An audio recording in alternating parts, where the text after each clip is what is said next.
evening and welcome to News Geelong.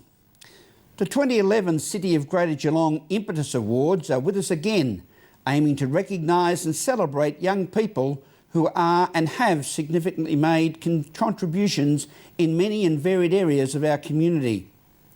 From the action-packed world of Geelong sport, the Flying Hawk Nathan Curry speaks with Geelong Cricket Club senior coach Damien Shanahan, following the club's 4 wins over Dandenong last weekend to maintain its leadership of the Premier Cricket Victoria 2011 Club Championship with 2 home and away rounds to play. And from the weather world, sparkling Lani Salathiel will update us with the latest info on what Mother Nature and her weather holds up for us over the coming days.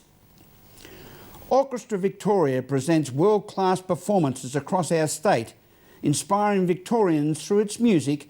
This 65-piece not-for-profit group recently presented its talents to the people of Geelong, including prelude performances from great local artists like Herald Sun ARIA award-winning soprano Lee Abrahamson, as Debbie Meaney reports. I'm at the event of the Orchestra Victoria on the Waterfront, the first time this event has been held. A great evening, lovely weather, and I caught up with Councillor Cameron Granger to tell us about this wonderful event this evening. It takes in excess of 6 months to organise an event like this, so I'm sorry, we've got a bit of stiff competition in the background there.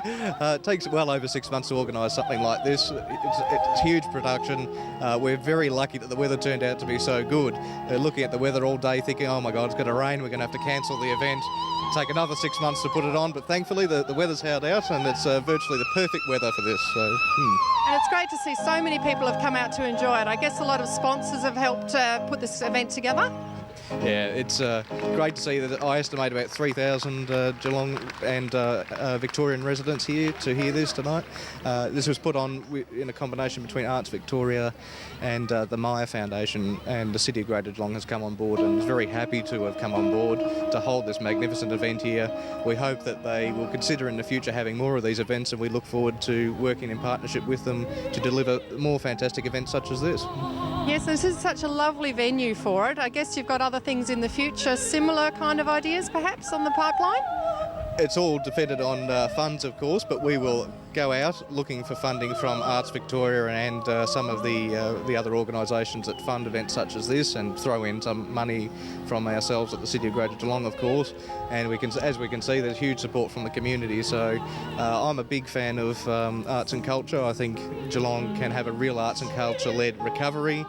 So the more of these events we throw on, the better for it is for Geelong. And you've got something coming up shortly?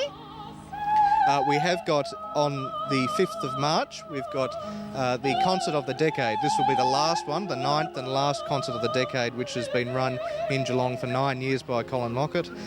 We are expecting a great night at Costa Hall on the 5th of March. Anybody who's interested in that can contact City Hall for tickets. Tickets are $15.50 each. And I would encourage anybody who's here tonight enjoying the music to also look at that potentially as another great event in Geelong. At the Waterfront in Geelong, this is Debbie Meaney for News Geelong. Thank you, Debbie. Geelong celebrated the arrival of a special visitor last weekend as the Silver Shadow cruise ship berthed at Cunningham Pier. Meryl Friend reports. You had to get up very early on Sunday morning to have a glimpse of the Silver Shadow that docked at Cunningham Pier at 7 a.m, here for only an hour to drop off passengers who are going to see the region and the Great Ocean Road. The Silver Shadow is an ultra-luxury ship that sets standards for small ship cruising. It entered service in 2000 and has passenger capacity for 382, and there are 295 crew members. The cruise ship was in Geelong to discharge passengers going on tours of the region and the Great Ocean Road. One Geelong local remarked, "The ship is a monster. Anyone who was privileged enough to see it in person were lucky enough to see something they will never forget. I got my Geelong Cats Football Club scarf signed by several of the passengers as they discharged from the floating giant." Another cruise ship, the Silver Spirit, will berth in Geelong on February 26 at Cunningham Pier. The City of Greater Geelong has decided that a new Yarra Street Pier will be the preferred destination for cruise ships visiting Geelong once it is redeveloped. Here on Cunningham Pier, Meryl Friend, News Geelong. The Shrine of Remembrance travelling exhibition is a history of the shrine, a building with a soul.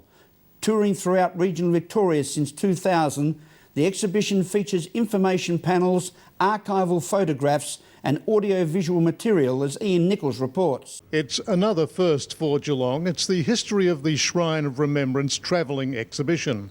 And here it is, located at the National War Museum in the heart of Geelong. It tells the story, the evolution of the Shrine of Remembrance, going right back to when the first block of land was purchased in the Domain in Melbourne. Gordon Johnston is the director of the National War Museum and very excited to have this travelling exhibition here now. This exhibition is called The Shrine of Remembrance, a building of a soul. A building with a soul. As you may know, the shrine was actually brought about to actually assist with a grieving community following the First World War. In the First World War, 114,000 people enlisted. Of those, 89,000 went abroad, but 19,000 were either killed or injured. So this exhibition is very much about, well, it says how the museum, how the shrine actually commemorates that memory. And of course the shrine has now gone on to honour all people who have served in the wars and peace missions.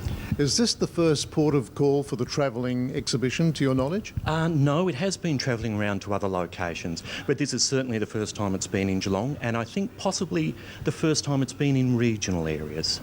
Now, as you enter this building, the National Wool Museum, the former Denny's Lascelles wool store, there's some memories on the next level down, an honour board, and it pays tribute to those, I guess, employees who served in not only the First World War, but the big one in 39.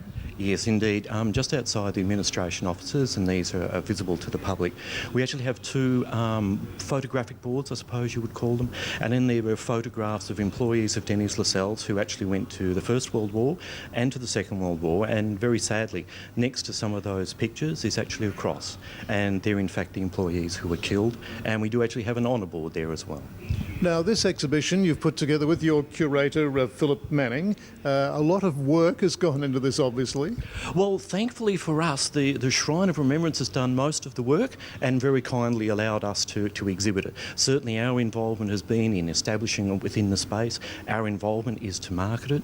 Our involvement is also to, I suppose, to as much as possible let the Geelong people know that this exhibition is on, because indeed there would have been a number of people from Geelong who enlisted in both the First World War, the Second World War, Vietnam, Boer War, etc. At the Shrine of Remembrance travelling exhibition at the National Wool Museum, this is Ian Nichols for News Geelong. Thank you, Ian. This is News Geelong as we go to a break and return with more news after this.